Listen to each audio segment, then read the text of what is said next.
Hi everyone, hope आप सभी अच्छे होंगे।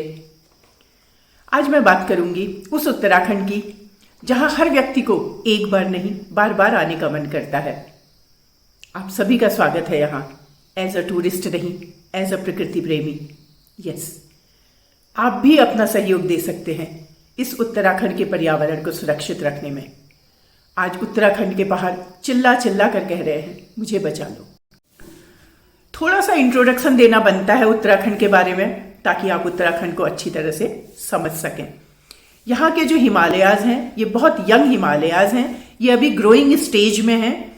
एक्चुअल में जो इनकी निचली सतह है, वहाँ पर थ्रस्ट के एक्टिव होने की वजह से जो जियोलॉजिकल एक्टिविटीज़ हैं वो होती रहती हैं, मीन्स एक हलचल बनी रहती है। And these are not stable Himalayas.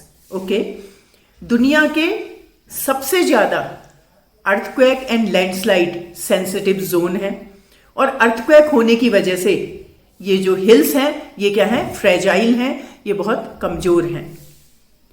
अब जब हैवी बारिश होती है या बादल फटता है, उस कंडीशन में लैंडस्लाइड और बाढ़ का आना यहाँ एक क्या हो जाती है, प्रॉब्लम हो जाती है। अब सवाल ये उठता है कि भारी बारिश तो पहले भी होती होगी, तब न ऐसी बाढ़ आया करती थी, न इतने फ्रीक्वेंट लैंडस्लाइड हुआ करते थे, न ही ह्यूमन लाइफ की इतनी तबाही हुआ करती थी। यस, उस समय पर हमारे पहाड़ डेंस फॉरेस्ट से ढके रहते थे। यहाँ पर ब्रॉड लीफ फॉरेस्ट हुआ करते थे। उनकी जड़ें बहुत मजबूती से मिट्टी को बांधे रहती थी, और इसका मतलब जमीन को वो एक मजबूती देती थी। और लैंडस्लाइड की कंडीशन में या बाढ़ आने की कंडीशन में वो जमीन को कटने से रोकती भी थी। उनकी जो चौड़ी पत्तियां होती थी वो जमीन पर एक चादर सी, एक लेयर सी बनाती थी, जिससे बारिश के पानी की रफ्तार को रोक लेती थी और मिट्टी को भी पानी से रिचार्ज कर देती थी। नाउ ब्रिटिशर्स के आने के बाद उन्होंने क्या किया, ये जो ट्रेडिशनल फॉरेस्ट थे इनको काट कर पाइन फॉरेस्ट को बसाना शुरू कर दिया। ओके, क्योंकि उस समय लकड़ी के घर बनाया करते थे वो लोग, उनको घर बनाने के लिए लकड़ी की जरूरत होती थी, टर्पेंटाइन वगैरह और भी बहुत चीजें पाइन फॉरेस्ट से उन्हें मिलती थी। ओके, एंड दूसरी ओर जो ये पाइन फॉरेस्ट हैं, जो ये चीड़ के पेड़ हैं, इनकी जड़ें जो हैं वो बहुत छोटी होती हैं, जो मिट्टी को, जमीन को मजबूती से नहीं पकड़ती हैं।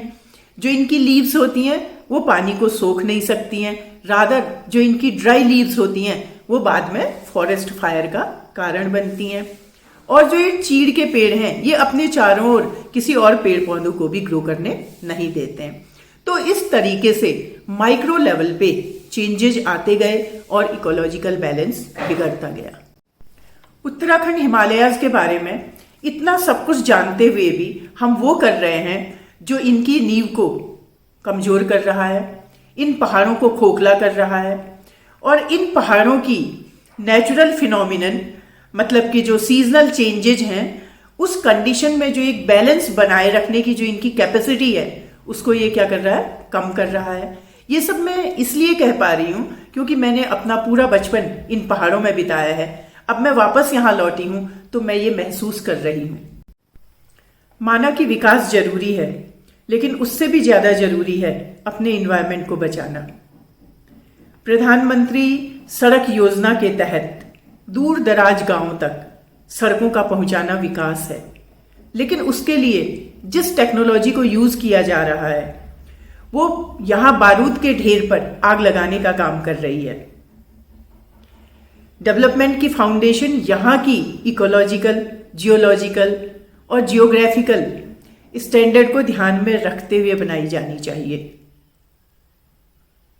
राज्य की इकोनॉमी को बढ़ाने के लिए चारधाम हाईवे प्रोजेक्ट के अंतर्गत रोड्स को चौड़ा किया जा रहा है, ब्रिजेज बनाए जा रहे हैं, बाईपास बनाए जा रहे हैं, एलिवेटेड कॉरिडोर्स बनाए जा रहे हैं, और भी न जाने क्या क्या बन रहा है। या सीधे शब्दों में कहिए कि ये हिल्स का डिस्ट्रक्शन हो रहा है। It's spoiling the real beauty of the mountains. And tourism के नाम पर हमें क्या मिल रहा है, प्लास्टिक बैग्स एंड बॉटल्स का ढेर। सोच समझकर पर्यटन की नीति बननी चाहिए। वो पहाड़ जहाँ एक मंजिला मकान हुआ करते थे, स्लेट पत्थर की छत हुआ करती थी, लोकल पत्थर की मकान की फाउंडेशन और दीवारें हुआ करती थी, वहीं आज लेंटर वाली छत जिसमें कंक्रीट एंड सरिया लगता है, multi storeyed buildings, and in buildings की फाउंडेशन और दीवार ईंटों की बनी हुई, इवन अब तो एसीसी फ्लाई ऐश वाली ईंट भी यूज होने लगी हैं, सब पहाड़ की परिस्थितियों के विपरीत।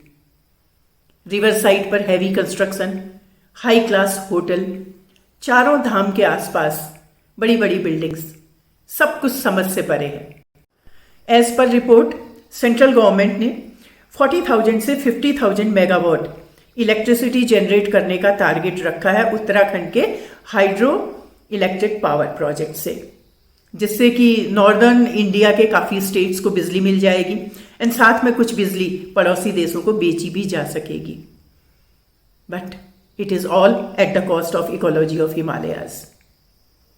उत्तराखंड में आज घर घर में नल पहुंच गए हैं और पीने को पानी भी मिल ही जाता है, लेकिन यहाँ के काश्तकार, यहाँ के फार्मर्स आज भी अपनी खेती के लिए पूरी तरह से नेचुरल स्रोतों पर ही निर्भर हैं। इन्वेस्टर्स को यहाँ बिजनेस प्रॉस्पेक्ट्स दिखते हैं और यहाँ की मजबूर और भोली भाली जनता जो कि ऑलरेडी अनएम्प्लॉयमेंट की वजह से पलायन कर चुकी है, अपनी बंजर जमीन को बेच रही है।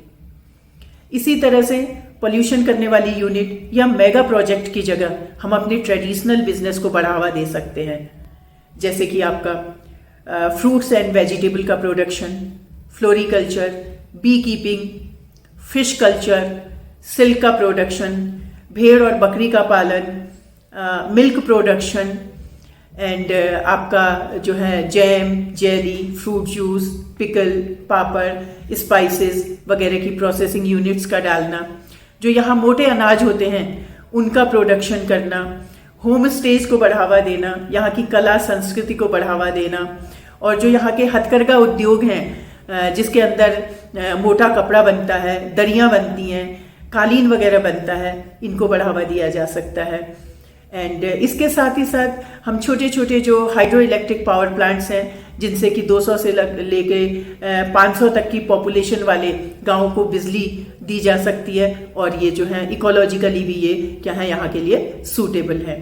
इसी तरह से हम छोटी छोटी और यूनिट्स भी, प्रोसेसिंग यूनिट्स डाल सकते हैं, जैसे कि आपका जो हमारे मेडिसिनल प्लांट्स हैं उनसे आयुर्वेदिक मेडिसिन एक्सट्रैक्ट करने की यूनिट डाली जा सकती है।